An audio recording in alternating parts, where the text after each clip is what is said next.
Notre secours est dans le nom du Seigneur qui a fait le ciel et la terre.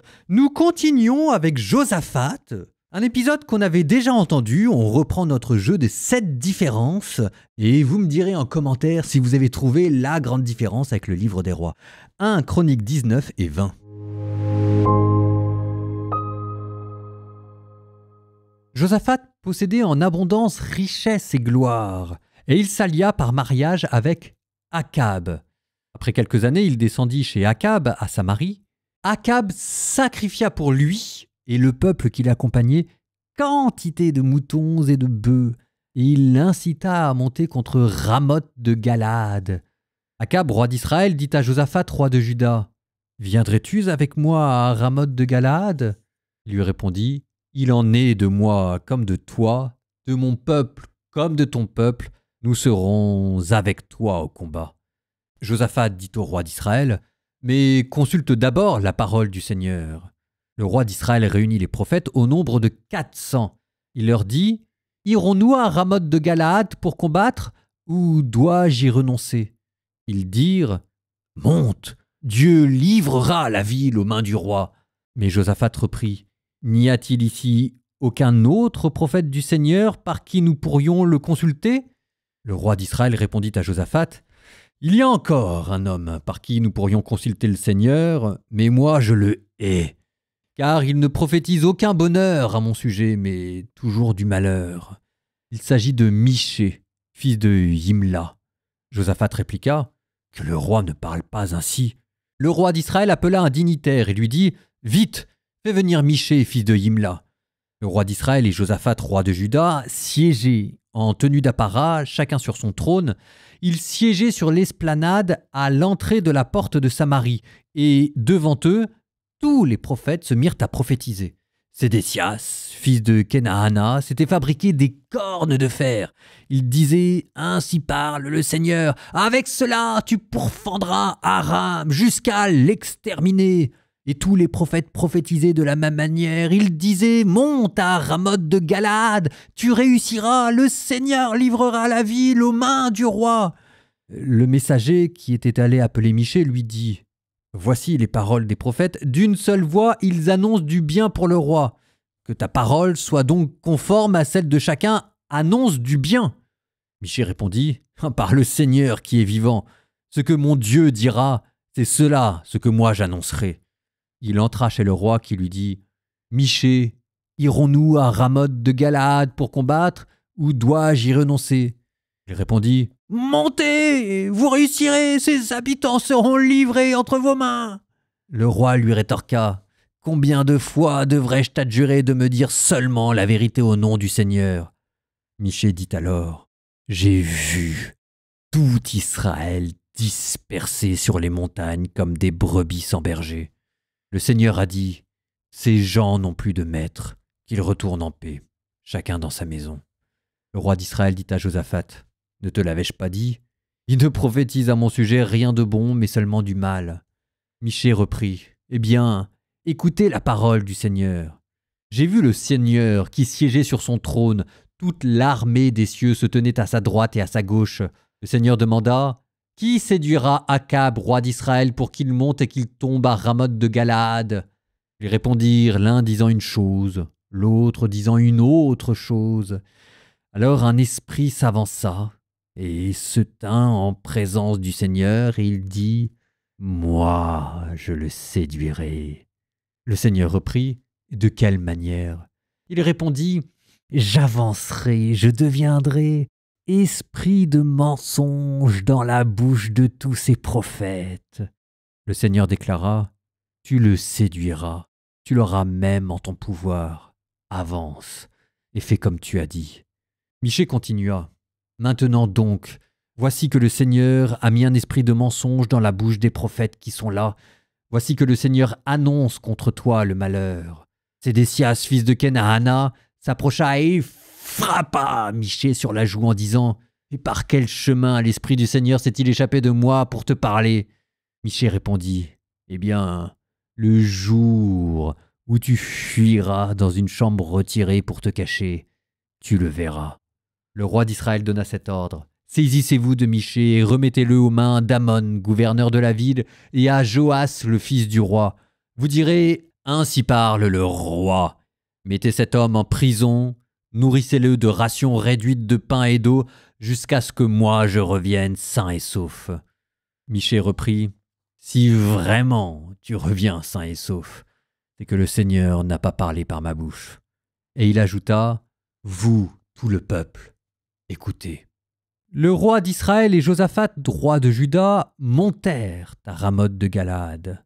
Le roi d'Israël dit à Josaphat, « Je vais me déguiser pour marcher au combat. Mais toi, revêt ta tenue. » Le roi d'Israël se déguisa pour marcher au combat.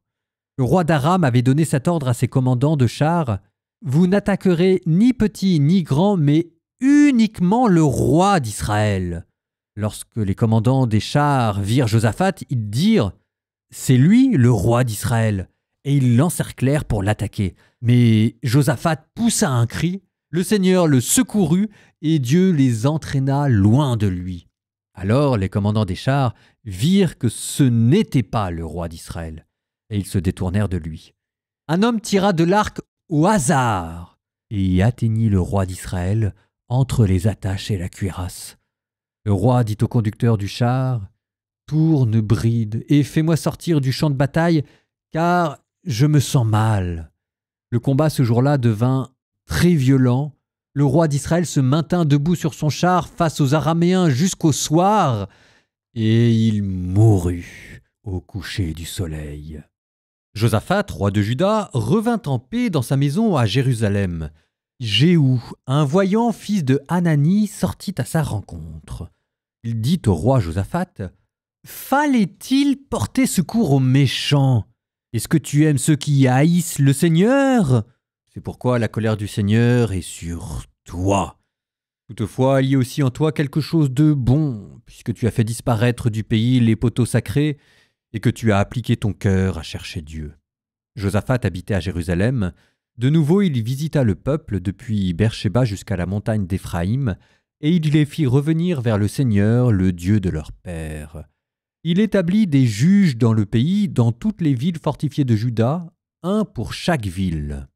Il dit aux juges, « Soyez attentifs à ce que vous ferez, car ce n'est pas selon les hommes que vous jugez, mais selon le Seigneur. Et il est avec vous quand vous prononcez un jugement. Et maintenant que pèse sur vous la crainte du Seigneur, prenez garde à ce que vous faites. Car dans le Seigneur notre Dieu, il n'y a ni perfidie, ni partialité, ni vénalité. » À Jérusalem également, Josaphat établit des Lévites, des prêtres et des chefs de famille d'Israël pour juger selon le Seigneur et régler les litiges. Ils habitaient à Jérusalem. Il leur donna des ordres en disant, « Voici comment vous agirez avec la crainte du Seigneur, dans la fidélité et d'un cœur sans partage. Chaque fois que vos frères, établis dans leur ville, porteront devant vous un litige concernant une affaire de sang ou concernant la loi, commandement, décret ou ordonnance, vous les avertirez pour qu'ils ne se rendent pas coupables envers le Seigneur et que sa colère ne soit pas sur vous ni sur vos frères. En agissant ainsi, vous ne vous rendrez pas coupables. Et voici qu'Amarias, le chef des prêtres, veillera sur vous pour tout ce qui concerne le Seigneur. Et Zébadias, fils de Ishmaël, chef de la maison de Juda, pour tout ce qui concerne le roi. Les Lévites vous serviront de scribes. Maintenant, soyez forts et agissez, et que le Seigneur soit avec celui qui fait le bien. »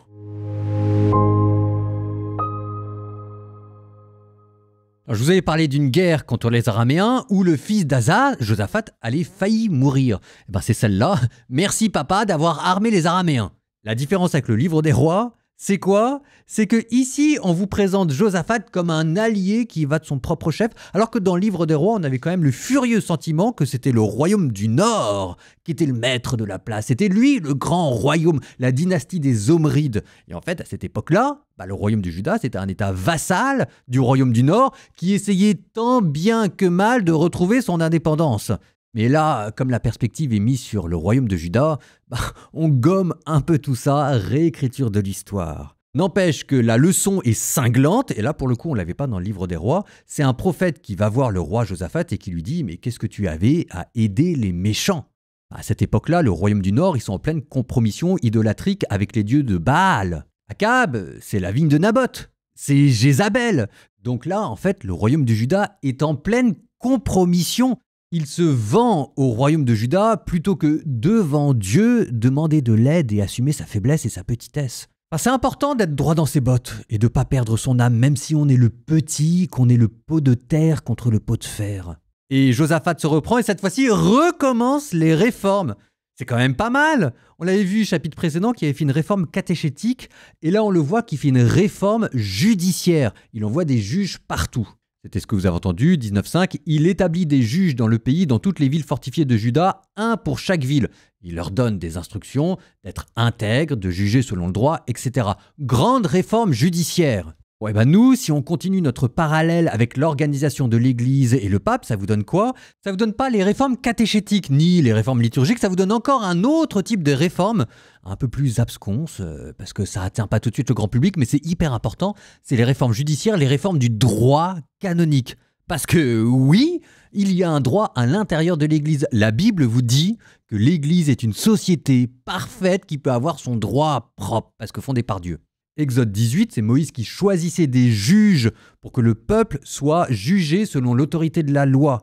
Vous avez Jésus dans l'évangile selon saint Matthieu qui donne à Pierre, la figure du premier pape, qui lui donne les clés du royaume des cieux, ce qui représente l'autorité judiciaire. Vous avez même Jésus qui donne la marche à suivre. Si ton frère a péché, va seul à seul, reprends-le. S'il ne t'écoute pas, prends un ou deux témoins. S'il ne t'écoute pas non plus, dis-le à toute l'Église, etc., etc. Et vous avez encore dans saint Paul, 1 Corinthiens 5.12, « Qu'ai-je à juger ceux du dehors? N'est-ce pas ceux du dedans que vous devez juger ?»